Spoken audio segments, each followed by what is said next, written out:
غرباء غرباء غرباء. از او خاطر اینجا شرک اینمی را میگه عمل او نابود و برباد گردیده از جمله زیانکاران خواهد شد. اگه شرک کردی کلی اعمال نیکت هم از بین میره. خودت میگی نه، سخن الله است. الله متعال میفرماید ولقد اوحی الیک و الی الذین من قبلک، به تو وحی کرده شده یا رسول الله و به او کسانی که پیش از تو تیر شده، کل انبیاء علیهم السلام.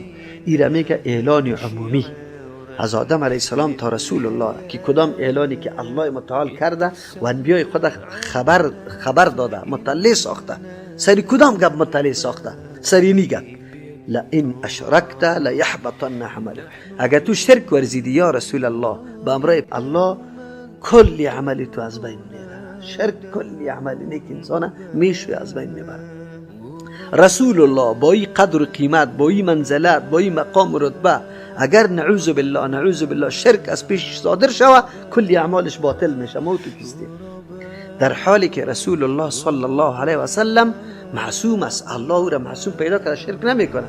لیکن این مثلی است پاچا وقتی که گپش خیلی تاکیدی و قوی باشه میگه که بچه‌م همی کارکت ماندنیش نیست. بچه‌م هم است، اگر این کارکت من ماندنیش نیستم. الله متعال برای ما واضح شد که شرک چقدر پدیده بد است، چقدر خراب است، که الله متعال نه تنها پیغمبر بلکه انبیاء سابقه هم گفته. یک، الله خود میگه ولا تکونن من الخاسرین، تو میگردی از مردمایی که سخت تاوان کرده، زیان دیده. چرا زیان دیده؟ اعمال نیک انجام دادی، محنت و زحمت کشیدی، اما توسط شرک کلی اعمال نیک تا به باد داد. خساره او وقت میگه که یک انسان محنت کشیده باشه، پول انداخته باشه، تجارت کرده باشه، اما در آخر نه تنها که فایده، سرمایه شام از دست رفته باشه. مسلمان مشرک نعوذ بالله امیتور است که سالا نماز خونده، روزه گرفته، عبادت ها کرده، اما توسط شرک کلش به باد داده.